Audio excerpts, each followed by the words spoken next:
حدیث پاک میں آتا ہے جب یہ آیا تو بالکل سفید تھا، اور فرمایا اس انسان کے گناہوں نے اس کو سیاہ کر دیا ہے.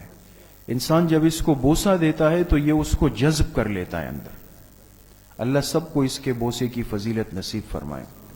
اور حدیث پاک میں آتا ہے جس نے حجر اسود کو بوسہ دیا تو ایسا ہے جس نے اللہ کے ساتھ مصافحہ کر لیا.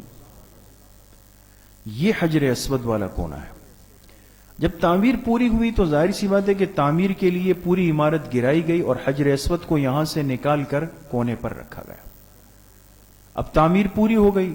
اب عرب تھے نا، دماغ میں تیزی سختی بہت زیادہ تھی، گرمی. اب شیطان نے دماغ میں ایک وسوسہ ڈال دیا. حجر اسود کے رکھنے پر ایک بدترین تنازع ہوا. اب چونکہ مختلف قبائل تھے، جب رکھنے لگے تو ایک قبیلے نے کہا بھئی یہ تو ہمارا سردار رکھے گا، دوسرے نے کہا ہمارا سردار، تیسرے نے کہا ہمارا. اس پہ لڑائی ہو گئی. لڑائی اتنی بڑی کہ کہا کہ بس ایک پیالہ لائے اور اس پہ خون ڈال دیا. سب نے اپنی انگلیاں اس میں اندر کی. یہ ایک علامت ہوتی تھی کہ اب یا تو ہماری بات مانی جائے یا پھر خون ہوگا، سوائے لڑائی کے اور کچھ نہیں. یہاں تک بات چلی گئی. قریب تھا کہ آپس میں لڑ پڑتے. ایک شیخ کبیر تھے، ایک بوڑھے بزرگ. انہوں نے کہا ہم لوگ کتنا لڑیں گے، ایک دوسرے کو مارتے رہیں گے، تھک گئے ہم لوگ تو. لہذا اس نے خونریزی سے بچنے کا ایک حل نکالا. اس شیخ کبیر نے، بزرگ نے، اس نے کہا بھائی لڑے نہیں، ایک بات طے کرتے ہیں کہ حجر اسود کو یہی رہنے دیں. کل جو شخص صبح سب سے پہلے مسجد حرام میں داخل ہوا، سب سے پہلے، وہ جو فیصلہ کرے گا اس کو حق حاصل ہوگا. سب نے کہا ٹھیک ہے. تو اللہ کی شان اگلے دن جب سب پہنچے تو دیکھا کہ جناب رسول اللہ صلی اللہ علیہ وسلم پہلے سے آ چکے تھے، پہلے سے موجود تھے. آپ نے اس کا بڑا عجیب فیصلہ فرمایا. آپ نے فرمایا ایک چادر لا. چادر لائی گئی، اس میں حجر اسود کو آپ نے رکھا. پھر ہر قبیلے کے سردار کو بلا کے کہا کہ چادر کے کونے پکڑ لیں. سب نے پکڑا. فرمایا اب اٹھاؤ اس کو اور اس کونے تک لے آؤ. سب لے آئے. جب لائے تو پھر آپ نے اپنے مبارک ہاتھوں سے اٹھا کے پتھر کو یہاں پر نصب کر دیا. سب کا حصہ بھی ہو گیا، لیکن رکھا کن کے ہاتھوں سے؟ آپ علیہ السلام کے ہاتھوں سے. آپ کے مبارک ہاتھوں سے یہاں پر یہ نصب ہو گیا. تو ایک بہت بڑا فتنہ جو بننے والا تھا وہ آپ علیہ السلام کی برکت سے اللہ پاک نے ختم کر دیا. جی، یہ آپ دیکھ سکتے ہیں حجر اسود کی تصویر. میں ہمیشہ ایک بات ساتھیوں سے عرض کرتا ہوں کہ دیکھیں یہ جو بالکل سیاہ، یہ چاندی کا حلقہ ہے جو عرب حکومت نے بنایا اور اس کے بیچ میں پتھر. لیکن یہ پورا حجر اسود نہیں ہے دوستو، اس لیے کہ حجر اسود پر کئی حالات گزرے. یہ توڑا گیا ہے، ٹوٹا ہے، اور اس کے ٹکڑے ٹکڑے ہوئے ہیں. اس لیے اس میں بیچ بیچ میں ٹکڑے جو ہیں، اگر انسان جب اپنے لب رکھتا ہے بوسہ دینے کے لیے تو محسوس ہوتا ہے ابھرے ہوئے پتھر. وہ پتھر اصل میں حجر اسود کے پتھر ہیں، ٹکڑے ہیں. تو اس کو بوسہ دینا حجر اسود کو بوسہ دینا کہلاتا ہے دوستوں. سمجھ میں آ گئی یہ بات؟ یہ ہے. جی آگے چلیں.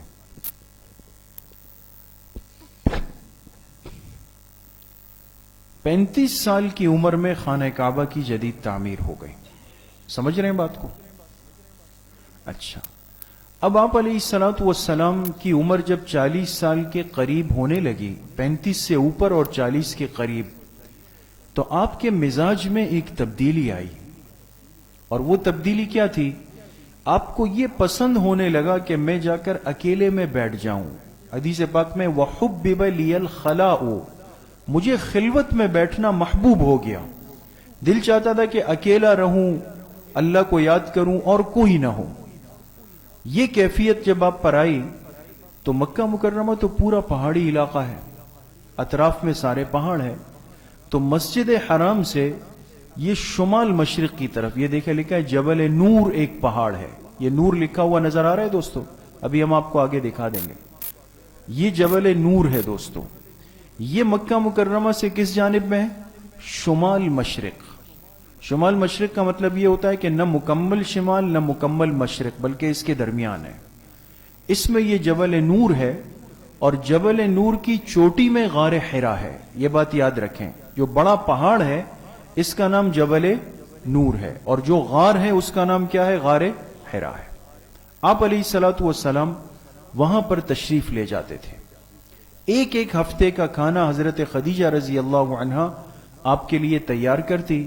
آپ اس توشادان کو لے کر جبل نور پر اوپر جا کر غار حرا کے اندر تشریف لے جاتے، دن رات آپ وہیں پہ گزارتے تھے۔ آگے یہ دیکھیں، یہ مسجد حرام ہے، اور اس سے بالکل یہ شمال مشرق کے اندر یہ ہے جبل نور، نظر آ رہا ہے؟ جب حج عمرے پر جاتے ہیں حضرات تو وہ لوگ اس کی زیارت کرواتے ہیں، عام طور پہ تو نیچے سے، اس لیے کہ یہ بہت اوپر ہے، لیکن ہمت والے لوگ جو ہوتے ہیں وہ اوپر بھی چلے جاتے ہیں۔ بہت سارے ساتھی ماشاءاللہ ہمت کر کے اوپر چلے بھی جاتے ہیں، لیکن بہت ہی مشکل راستہ ہے۔ لیکن اللہ کی شان، آپ علیہ الصلوۃ والسلام جو ہے وہ یہاں پر آپ نے 6 مہینے گزارے اس جبل نور میں۔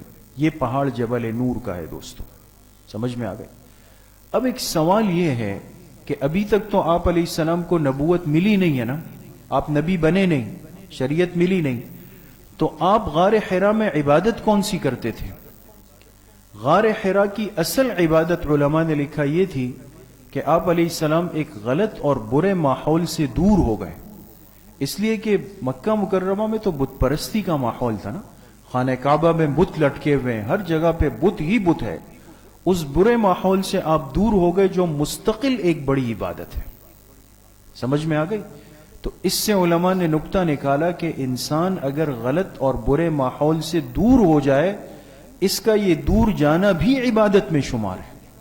باقی کوئی عمل کرے نہ کرے وہ بات کی بات ہے، لیکن برے ماحول سے کٹنا بھی مستقل عبادت ہے۔